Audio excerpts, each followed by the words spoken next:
Well, hello all you fine people out there in YouTube land. This is the NRA Man Forever, and I've had a few friends of mine that are CCL holders here in the state of Texas ask me what I would recommend, what I would do if I were to find myself in a active shooter situation. First thing you want to do is take a look around.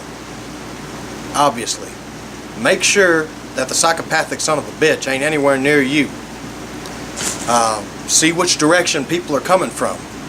If he's a good distance away, the first and best option, regardless of whether you're a concealed carry holder or not, is always to get out, because people are calling the police, and they're not going to be given 9 times out of 10 exact descriptions of who they are, what they're wearing, what they look like. They're just going to say some guy or girl with a gun is running around, let's say the Victoria Mall, and shooting it up. They're not going to say, most people in that situation calling the police are not going to say right away, you know, it's somebody in a white t-shirt with a black ball cap, wearing shades, with blue jeans and tactical boots. They're not going to say that. Most people aren't trained to think that way and analyze the situation in that manner. All they're going to say is there's a white guy, or there's a black guy, or whatever, running around shooting them all up, and where he's at, and all that fun stuff. So step one, if you can get out, get the hell out. If you've gotten out, call the police. Call 911 immediately. If you can't get out, find a safe place to hide. Look for cover or concealment.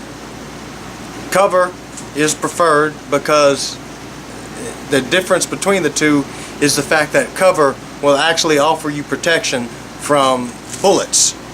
Say a brick wall or a metal girder, something thick and solid like that. Concealment only offers you just that, concealment. A trash can, a large poster, a billboard, a clothing rack. Those are examples of concealment, not cover, because they won't stop a bullet. Cover is always preferred, but whatever you can find, just try and find somewhere safe to hide for you and anybody that's with you. When you call the police, be as exact and detailed as you can. There's going to be 50,000 other people calling in very nondescript descriptions of the situation and where the shooter is and what he's doing and where he's at and what he's wearing and what he's shooting people with. Make sure you include as much detail as possible when you call in as to what you saw and where you were, the direction of flight that most people were taking, where you came out at, and which direction you heard the shots coming from. That way the cops know where to go to.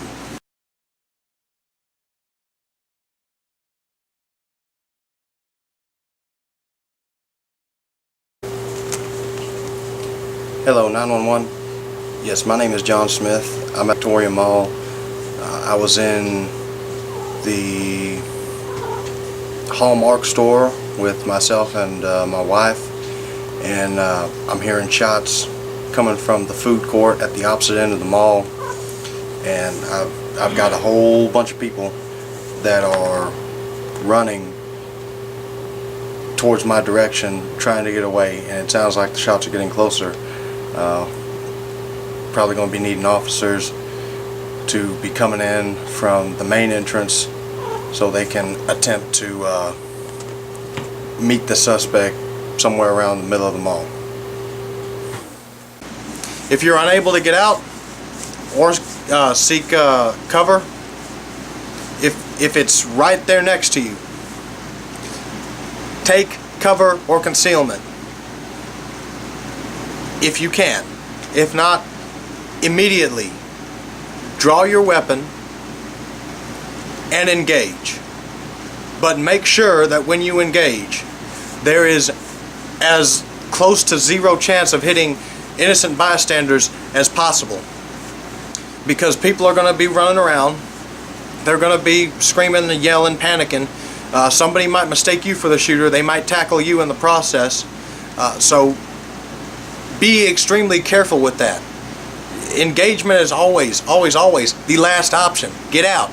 If you can get out, get out. I know it defies the first instinct to protect and use that gun for good to stop the maniac, but your life and your criminal and civil liability far outweigh any potential gains from unnecessarily risking your life to shoot the sumbitch. If it's a situation, like I said, where you don't have an option, where he's right there next to you, you can plainly see him and he sees you, and he's firing at you, yes, draw your weapon and engage. And if possible, move to cover while you're engaging.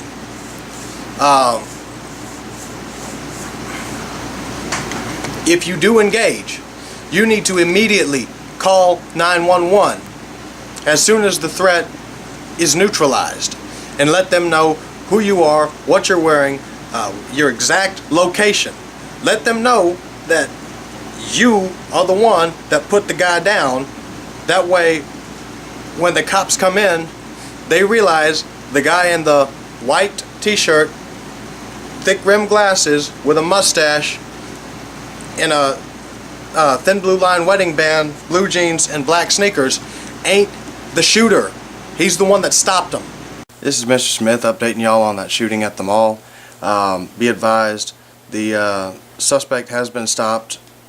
I had to use the minimum amount of force to stop him. I am a concealed carry holder. He was in my immediate proximity, and I did engage and neutralize the threat. I'm wearing brown thick rimmed glasses. I have short black hair and mustache. I'm in my mid-20s, 5'6", 160 pounds. I'm Hispanic. I'm wearing a white undershirt, blue jeans, black work boots. I've got the suspect held at gunpoint. He's no longer shooting people. Right now we are in the main concourse in front of American Eagle Outfitters. If you could pass my description along to the responding officers, I would greatly appreciate it. I don't want to get shot today. Thank you.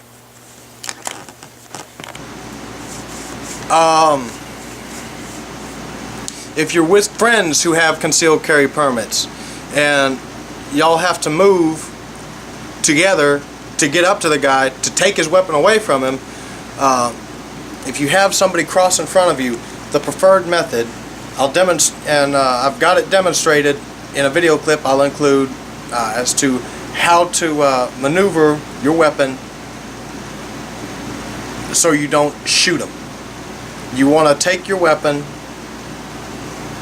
and move your hands like such and put your weapon down and away, and as soon as the person, whoever it is, has cleared you, then you want to bring your weapon right back up. You never flag anybody that you don't intend to shoot, or you may not want to shoot or have to shoot. It's just a simple technique. I've also got another technique that I'm going to demonstrate here in a video clip toward the end of this, as to how to move down a crowded hallway. If you see the guy and he's at the end of, say, a hallway or the main concourse of the mall, and he's 2 or 3 stores down, and you've made that decision, you're gonna engage him. I've also got a technique here for moving through a crowd. You don't want to be on the wall. You want to be about 6 to 12 inches away from the wall, but hugging that wall to where nobody can squeeze between you, and you can shove people away from you. And as I said, I will also demonstrate that technique at the end of this video. And as I stated before, engaging and moving to cover. Don't engage, then move to cover. If you can, move to cover and then engage. That is the preferred order, but engage as you move to cover. Engage as you move to cover. That is the most important thing I can stress if you do actually decide to engage an active shooter in an active shooter situation. If nothing else, remember that. Engage while moving to cover. And I will demonstrate that as well. So with that said, let's take a look at these techniques that I have on file, on camera, that I've filmed in advance of this particular video, so you can see how they are correctly demonstrated.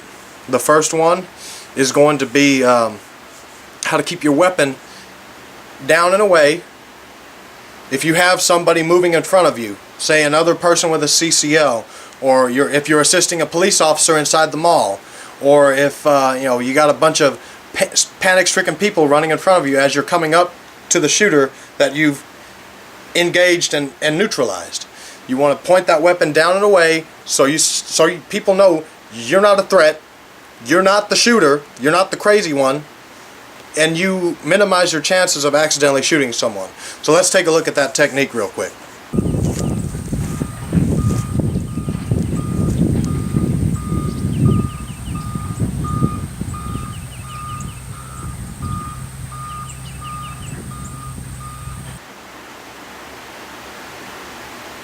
The next one that we're going to look at, as I said, is moving along the hallway, moving along a wall.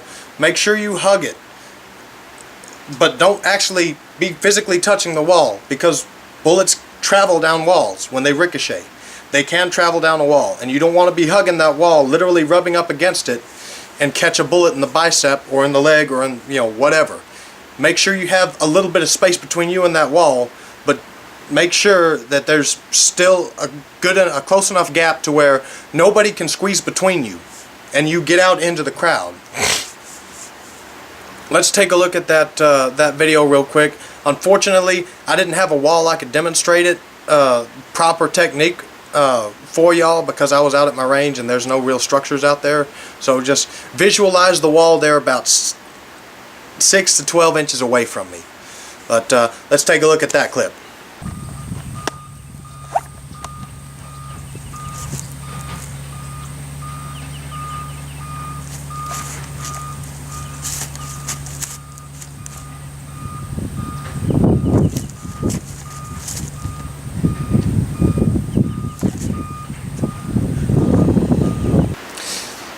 And the final clip,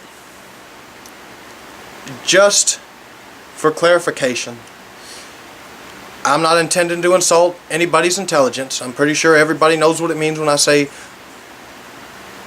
move to cover, or engage while moving to cover.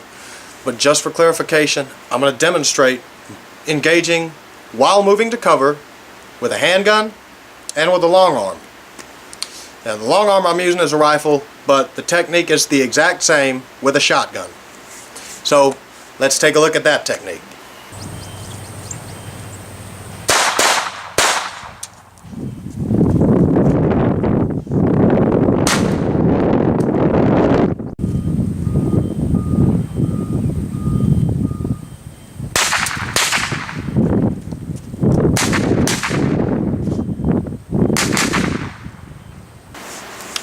This is the NRA Man Forever. I hope you found this video informative and entertaining. I hope you enjoyed watching it as much as I enjoyed making it for y'all. Remember, united we stand and divided we fall. Join the NRA today.